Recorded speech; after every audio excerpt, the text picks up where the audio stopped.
আসসালামু আলাইকুম পঞ্চম শ্রেণীর প্রিয় শিক্ষার্থীরা। ঈদের ছুটির পরে তোমাদের অনলাইন ক্লাস যেটা আগে চলতেছিল ঠিক সেটা নিয়ে আবার তোমাদের সামনে উপস্থিত হলাম। আমি তোমাদের শিক্ষক মোহাম্মদ তৌহিদুর রহমান। আশা করি সবাই রোজা এবং ঈদের যে বন্ধ গেছে সেই বন্ধে সবাই বেশ ভালোভাবেই তোমাদের সময় অতিবাহিত করছো এবং ঈদের যে আনন্দ সেই আনন্দটা সবাই উপভোগ করতে পারছো। যদিও এবার লকডাউনের কারণে অনেকেই হয়তো গ্রামের বাড়িতে যেতে পারো নাই, অথবা শহরে থাকলেও শহরে আত্মীয় স্বজনের বাসায় তেমন একটা বেড়াতে যেতে পারো নাই, কিন্তু এরপরও আসলে পরিস্থিতির বিচারে পরিস্থিতি যেহেতু আমাদেরকে এরকম বাধ্য করছে, তো আমাদের এই ক্ষেত্রে আর কিছুই করার ছিল না। সবার ক্ষেত্রে একই ঘটনাগুলো ঘটছে, সবাই ঘরের ভেতরে অথবা আশেপাশের হয়তো দু একটা আত্মীয় স্বজনের বাসায় গেলেও সবাই চেষ্টা করছে যে না যাওয়ার, এবং সেটাই আমাদের প্র্যাকটিস হওয়া উচিত। এবং এরপরেও এখনও যেহেতু করোনা পরিস্থিতি আমরা স্বাভাবিকভাবে নিতে পারি নাই অথবা স্বাভাবিক পর্যায়ে আসে নাই, যার কারণে আমাদের এখনও উচিত যে স্বাস্থ্যবিধি মেনে যে নিরাপদ সামাজিক দূরত্ব, সেই সামাজিক দূরত্ব মেনটেন করা, যে কোনো সোশ্যাল গ্যাদারিংগুলো অ্যাভয়েড করা, এবং একই সাথে নিজের ঘরে থেকে নিজের যাতে নিরাপত্তা থাকে সেই ব্যবস্থাটা নিশ্চিত করা অথবা সেই অবস্থাটা নিশ্চিত করা। তো বন্ধ তো চলে গেল, লেখাপড়াও অনেক দিন লেখাপড়া থেকে হয়তো ডিট্যাচ ছিলে, এখন আবার যেহেতু বন্ধ শুরু হয়েছে তোমাদেরকে লেখাপড়া করতে হবে। এবং তোমরা যদি চিন্তা করো যে স্কুল তো বন্ধ, স্কুল যখন খুলবে তখন আমরা লেখাপড়া করব, তো তোমাদের 5-এ তো বিশাল একটা বই অথবা বিশাল একটা সিলেবাস, সেই সিলেবাস পুরোটা তো তখন তোমরা সম্পূর্ণ করতে পারবে না। সেটার জন্য আমাদেরকে কি করতে হবে, আমাদেরকে ধীরে ধীরে আমাদের যে পড়াগুলো আছে সেগুলো শেষ করতে হবে। এখন আমরা যদি চিন্তা করি যে আমরা একসাথে সবগুলো পড়া শেষ করে ফেলবো, সেক্ষেত্রে তোমাদের অবস্থাটা হবে সেই চালাক খরগোশের মতো। তোমরা কি খরগোশের কচ্ছপে সে গল্পটা শুনছিলা, যেখানে খরগোশ চিন্তা করছিল যে যেহেতু কচ্ছপ তার অনেক পিছনে পড়ে আছে, সে কিছুক্ষণ ঘুমায় না, একটা প্রতিযোগিতার ভেতরে সে কিছুক্ষণ ঘুমাবে এবং ঘুমায় উঠে আবার খরগোশের আগে সে পৌঁছে যাবে, যেহেতু সে খুব দ্রুত একটা পশু। এবং পরবর্তীতে শেষে কি দেখা যায় যে আসলে কচ্ছপটাই প্রতিযোগিতায় জিতে যায়, কেননা কচ্ছপ যদিও ধীর গতির ছিল, আস্তে আস্তে করতেছিল, সে কি করছে, সে তার কাজটা চলমান যেহেতু রাখছে, সে একটা সময় যায় তার ফিনিশিং লাইনে অথবা তার লক্ষ্যে পৌঁছাইতে পারছে। আমাদের জীবনটা আসলে এরকমই যে আমাদেরকে চিন্তা করতে হবে আমার লক্ষ্যে পৌঁছানোর জন্য আমাকে আস্তে আস্তে যাইতে হবে। মনে করো তুমি এখান থেকে আগ্রাবাদ যাবে, এখন তুমি যদি চিন্তা করো যে আমি এখন যাব না, আমার কাজ হচ্ছে 10টায়, আমি কি করব 9:59 বের হয়ে এখান থেকে 1 মিনিটের মধ্যে আমি আগ্রাবাদ পৌঁছে যাবো এক দৌড়ে, সেটা কখনোই সম্ভব না। তোমাকে আগে থেকে বের হতে হবে এবং যতটুকু সময় তোমার প্রয়োজন ততটুকু সময় হাতে নিয়ে ধীরে ধীরে তোমাকে আগ্রাবাদের দিকে যেতে হবে। তুমি একসাথে অনেক জোরে অনেকখানি দৌড়াইলে অথবা অনেক দূর যাইতে চেষ্টা করলে সেক্ষেত্রে তুমি হাঁপিয়ে উঠবে এবং খুব বেশি ভালো চান্স থাকে যে সেক্ষেত্রে তুমি তোমার কাজটা শেষ করতে পারবে না। লেখাপড়ার ক্ষেত্রেও ব্যাপারটা একই রকম, যে তোমার বই যেহেতু অনেক বড়, তুমি আস্তে আস্তে যদি পড়তে থাকো সেক্ষেত্রে দেখা যাবে যে তুমি 1 বছরের মধ্যে তোমার লেখাপড়াটা শেষ করতে পারবে। আমাদেরকে কেন 1 বছর ধরে লেখাপড়া করার জন্য সময় দেওয়া হয়? এই সময়টা দেওয়ার কারণ হচ্ছে যে আমি যদি শুধুমাত্র 1 মাসের মধ্যে আমার বই পুরোটা পড়ে ফেলতে পারি, হ্যাঁ আমি পড়ে ফেলতে পারবো, কিন্তু তার ফলে আমি বইটা কি ঠিক মতো বুঝবো অথবা আমার পড়াটা কি ঠিক মতো হবে, পুরো টপিকগুলো কি সবগুলো টপিক কি আমার ঠিক মতো মাথায় ঢুকবে না। আমাকে কি করতে হবে, এই যে 12টা মাস আমাকে দেওয়া হয়েছে, 1 বছরের যে 12 মাস, সেই 12 মাসের জন্য আমাকে সিলেবাসগুলো ভাগ ভাগ করে দেওয়া হয়েছে, যাতে করে আমি আমার প্রস্তুতিটা ঠিকঠাক মতো নিতে পারি এবং অল্প অল্প করে পড়ে যেন আমি আমার পুরো সিলেবাসটা কমপ্লিট করতে পারি। দেখা যাবে যে 1 মাসের সময় দেওয়া হলে সেক্ষেত্রে অনেক স্টুডেন্ট বই কমপ্লিট করতে পারবে না, অনেকে কমপ্লিট করেও সব কিছু ঠিকঠাক মতো বুঝবে না। এই যে কোনো একটা কাজ আমরা ধারাবাহিকভাবে অনেক দিন ধরে করতে থাকি অথবা কোনো একটা কাজ কন্টিনিউয়াসলি করতে থাকি, সেটাকে বলা হয় অধ্যবসায়, বা ইংরেজিতে যেটাকে বলা হয় পারসিভারেন্স। বারবার কোনো কিছু করা এবং করতে থাকা, কন্টিনিউয়াসলি করতে থাকা।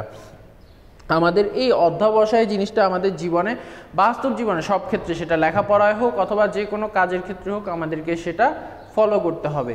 তো সেই পারসিভারেন্স বা অধ্যবসায় নিয়ে আমাদের আজকের যে লেসন, সেই লেসন দেখো আমরা আজকে ইউনিট 14 লেসন 1-2 করবো। খুবই ইন্টারেস্টিং একটা গল্প এবং খুবই শিক্ষণীয় একটা গল্প। এতক্ষণ যে কথাগুলো আমি বলে আসছি সেই কথাগুলোর মূলত কারণটাই ছিল হচ্ছে যে এই যে আমরা এখন যে গল্পটা পড়বো সেই গল্পটার মূল কথাগুলো তোমাদের কাছে পৌঁছানোর। এরপর আমরা পড়া শেষে আরেকবার এটার যে কাহিনীগুলো অথবা এটার যে মেইন কথাগুলো সেগুলো নিয়ে একবার আলোচনা করব।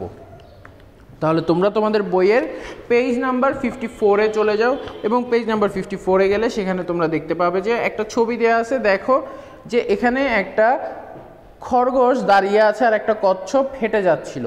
এই সময় তাদের মধ্যে কোনো একটা কথা হবে এবং সেটার ফলশ্রুতিতে কি হবে আমরা সেটা দেখব।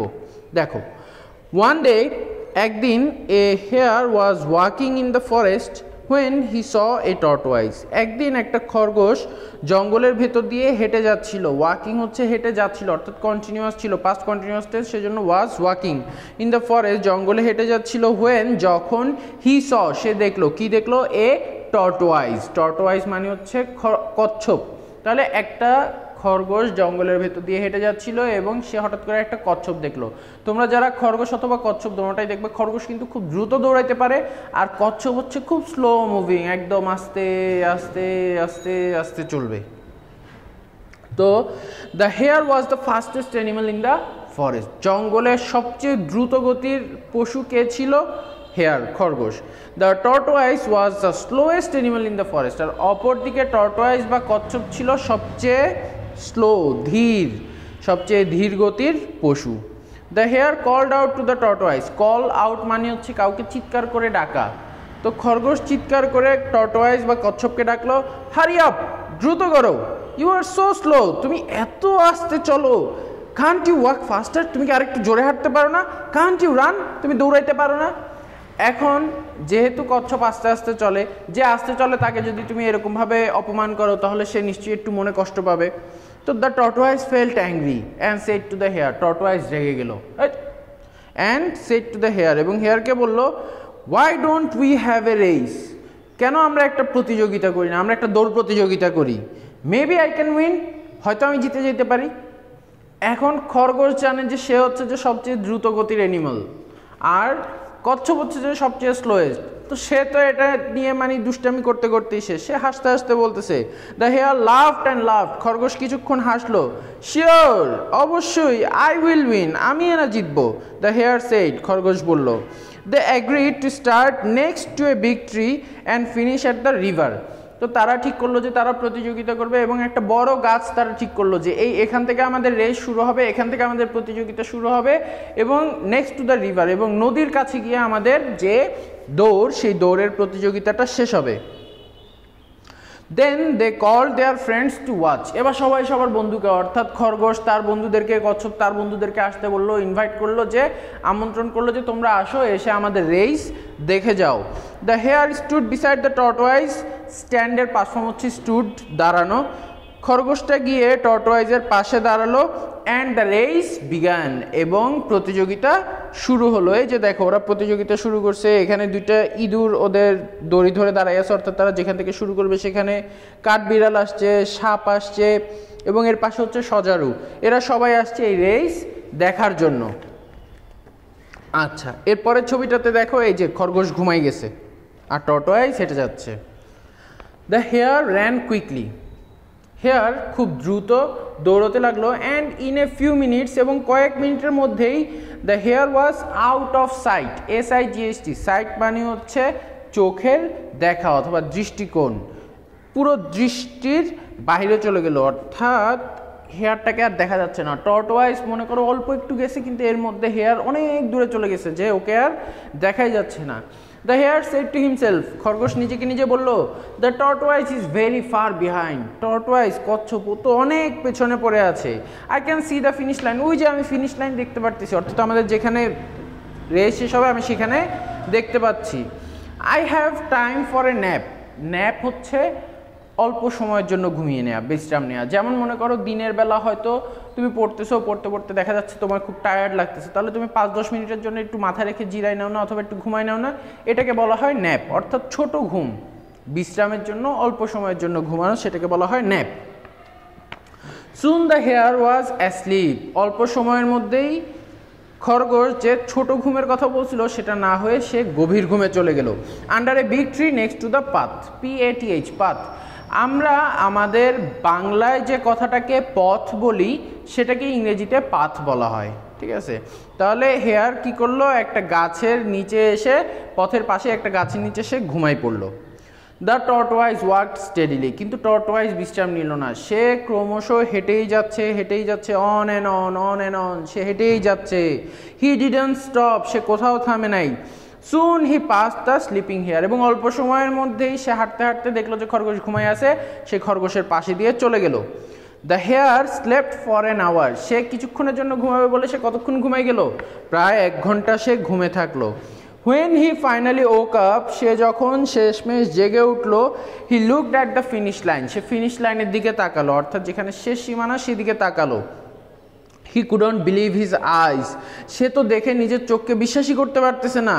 Tortoise was almost at the finish line, Tortoise মোটামুটি ফিনিশ লাইনের একদম কাছাকাছি চলে গেছে, অর্থাৎ যেখানে প্রতিযোগিতা শেষ হবে সেটার খুব কাছাকাছি চলে গেছে। The hare ran as fast as he could, hare কি করলো, উঠে একদম যত জোরে সম্ভব তত জোরে দৌড়ানো শুরু করলো। But it was too late, কিন্তু অনেক দেরি হয়ে গিয়েছিল। The tortoise crossed the line and won the competition, tortoise কচ্ছপ এরই মধ্যে লাইন ক্রস করে ফেলেছে, ফিনিশ লাইন ক্রস করে ফেলেছে এবং কম্পিটিশন বা প্রতিযোগিতা জিতে গিয়েছে। The hare was furious, ওয়ার্ডটা খেয়াল করো, furious, furious মানে হচ্ছে খুব রেগে যাওয়া, অ্যাংরির চেয়েও বেশি রেগে গেলে তখন সেটাকে বলা হয় ফিউরিয়াস। খরগোশ খুবই খেপে গেল।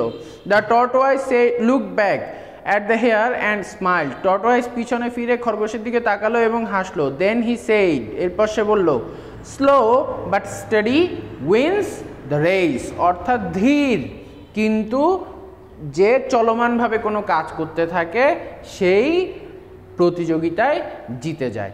অর্থাৎ তোমাদেরকে যে কথাটা আমি একটু আগেও বললাম যে তুমি হয়তো স্লো হতে পারো, অল্প অল্প করে করতে পারো, কিন্তু তোমাকে অবশ্যই সেটা কন্টিনিউয়াসলি করতে থাকতে হবে, চলতে থাকতে হবে, তাহলেই সেক্ষেত্রে সফলতা তোমার জন্য আসবে।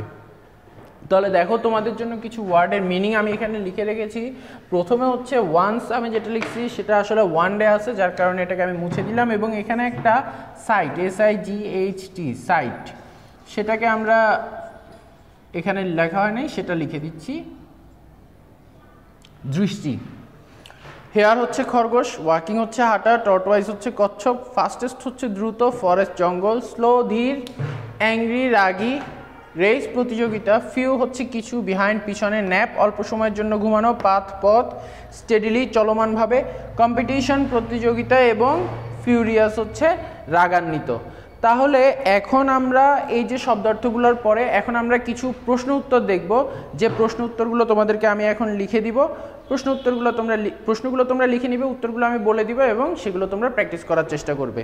তাহলে দেখো আমি তোমাদের জন্য প্রশ্নগুলো লিখছি।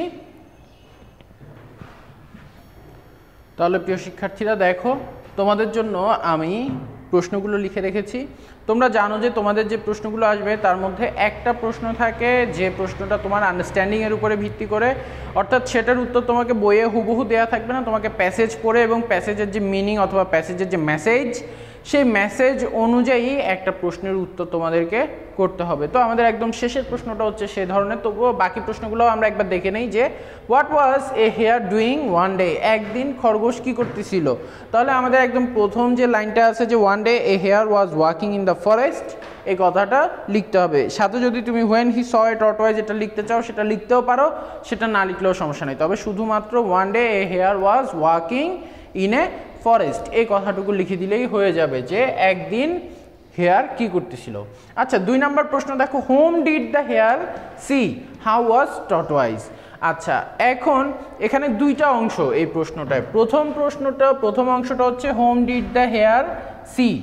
তোমাদেরকে আমি আগেও বলছি, এখনও বলতেছি এবং ভবিষ্যতেও বলতে থাকবো, যতদিন আমি তোমাদের ক্লাস নিতে থাকবো ততদিন এই কথাটা আমি বলতেই থাকবো। সেটা হচ্ছে যে আমরা যখন প্রশ্নের উত্তর লিখব অবশ্যই আমার প্রশ্নটা কোন টেন্সে দেয়া আছে সেটা দেখতে হবে এবং প্রশ্নে আমার কোন অক্সিলিয়ারি ভার্বগুলো ব্যবহার করা আছে সেটা খেয়াল করতে হবে। তাহলে যেহেতু আমার এখানে ডিড ব্যবহার আছে, তাহলে ডিড ব্যবহার করলে আমার কি করার কথা ছিল, আমার এই যে ভার্ব মেইন ভার্ব সেই মেইন ভার্বটার পাস্ট ফর্ম করে দেওয়ার কথা ছিল। তাহলে দ্য হেয়ার সি এর জায়গায় হবে স, যেহেতু ডিড আছে তাহলে ডিডের কারণে এখানে হবে পাস্ট ফর্ম দ্য হেয়ার স।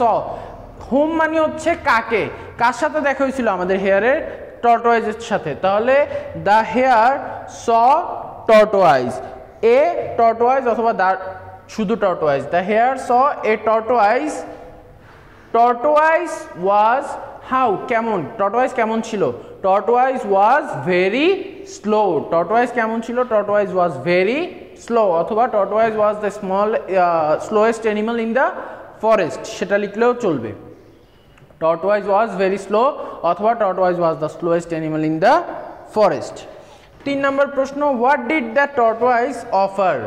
এখন টর্টোয়াইজ কি অফার করলো, টর্টোয়াইজ মানে কি কচ্ছপ, কচ্ছপ কি করার কথা বললো অথবা কি করতে হবে বললো, তাহলে the tortoise offered to have a race. দেখো এটা তোমাদের এই যে দ্বিতীয় প্যারাটা সেটার প্রথম লাইনটা Y don't we have a race এই জায়গাটায়, তাহলে আমরা বলবো দ্য টর্টোয়াইজ অফার্ড।